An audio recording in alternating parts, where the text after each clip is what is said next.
Anak ini tega buat mengakhiri hidup orang tuanya sendiri cuma karena dipaksa untuk belajar dan disuruh putus sama pacarnya. Jadi peristiwa ini tuh menimpa orang tua dari perempuan yang bernama Jennifer Penn yang waktu itu berumur 28 tahun.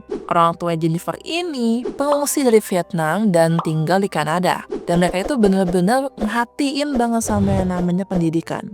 Nah, Jennifer itu dari kecil tuh udah dilesin macem-macem, mulai dari piano, skating, renang, bela diri, dan lain-lain. Dia juga sering banget belajar sampai larut malam. Pokoknya dia tuh bener-bener yang fokus banget buat belajar sampai-sampai dia tuh gak mikir tentang pacaran. Ya sebenarnya sih bukannya gak mikir ya, cuma ya emang gak boleh sama orang tuanya. Jangan kan pacaran, ngobrol sama cowok aja tuh gak boleh. Nah, karena ketatnya aturan dari orang tua Jennifer, lama-lama dia tuh makin depresi dan gak kuat sama tekanan dari orang tuanya. Dan itu bikin nilai akademiknya menurun. Karena nilainya turun, Jennifer tuh jadi nggak bisa masuk ke university incaran dia, yaitu Ryerson University. Karena takut, Jennifer tuh jadi kepaksa buat buang ke orang tuanya dan bilang kalau dia itu keterima di university itu. Dia tuh sampai ngumpulin buku-buku bekas dan bilang kalau misalkan dia itu dapat beasiswa. Setiap hari, Jennifer tuh pamit kue ke orang tuanya, biar mereka itu nggak curiga. Padahal sebenarnya dia tuh ke perpustakaan. Tapi ya walaupun dia bohong dan bolos ya, seenggaknya dia tuh ke perpustakaan gitu, nggak ke warnet kayak kita dulu. Tapi lama-kelamaan, ya orang tuanya tuh curiga sama si Jennifer ini. Sampai akhirnya mereka juga tahu semua kebohongan Jennifer. Mereka marah banget dan akhirnya mereka itu makin memperketat aturan buat si Jennifer. Dari situ, orang tua Jennifer itu langsung nyita HP dan laptop, mobilnya juga disisipin GPS biar si Jennifer itu nggak bisa bohong lagi. Dan Jennifer juga disuruh buat putus sama orang tuanya. Jadi waktu itu emang Jennifer lagi punya pacar yang namanya itu Daniel. Tapi mereka tuh semacam kayak backstreet gitu lah. Nah, karena itu Jennifer ini tuh makin depresi lagi guys. Dari saat itu, dia tuh diem-diem ketemu sama si Daniel.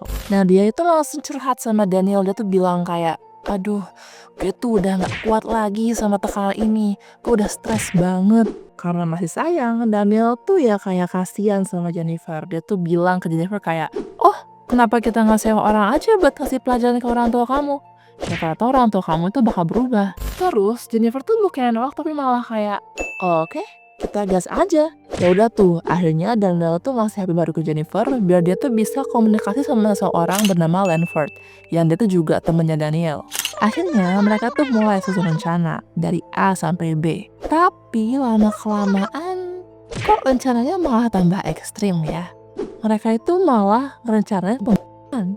Mereka ini mau bikin skenario seakan-akan kayak ada perampokan dan nanti uangnya bakal dikasih ke Jennifer buat bayar Lanford dan hidup sama Daniel. Mulailah di malam itu, di tanggal 8 November 2010, sekitar jam 10 malam, Lanford dan dua temennya itu masuk ke dalam rumah Jennifer. Mereka masuk bawa senjata dan langsung masuk ke kamar orang tua Jennifer dan maksa mereka buat turun ke lantai bawah sambil nutupin kepala mereka pakai selimut. Di bawah, mereka tanpa basa-basi langsung dor ayahnya Jennifer sebanyak 2 kali dan lanjuti ibunya sebanyak 3 kali di kepala. Setelah kejadian itu, Jennifer tuh pura-pura jadi korban dan nelpon 911.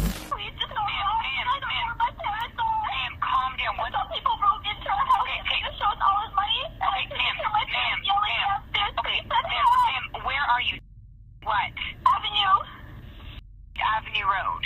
Yes. Can you spell the name for me, please? Dad? Ma'am. Someone broke in and I heard shots like pops. I don't know what's happening. I'm tied upstairs. Ibu Jennifer tuh langsung meninggal di tempat, tapi ajaibnya ayahnya Jennifer itu selamat dan dia ingat kejadian di malam itu, setiap detailnya.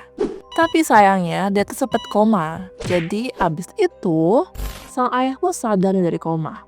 Ayahnya langsung cerita ke polisi tentang semua yang terjadi di malam itu. Pokoknya dia nyeritain semua kejanggalan yang ada di peristiwa itu. Dimana sebelum dia pingsan, dia ngeliat Jennifer itu ngobrol akrab sama para pelakunya. Dan gak lama, polisi tuh langsung nangkap para pelaku. Dan setelah diinterogasi, mereka semua tuh ngaku kalau emang bener itu semua adalah rencananya si Jennifer ini.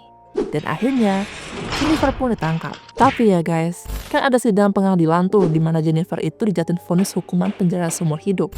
Tapi si Jennifer ini tuh malah pasang muka datar, seakan-akan dia tuh nggak nyesel atau sedih sama sekali saat perbuatannya dilakukan. Menurut kalian gimana? Sebenarnya Jennifer Pan itu keterlaluan atau semua itu karena sikap orang tuanya terlalu ngekang? Komen di bawah. Jadi peristiwa ini tuh terjadi di Scarborough, Toronto, Kanada di tahun 2010 dan ini foto asli dari Jennifer Pan.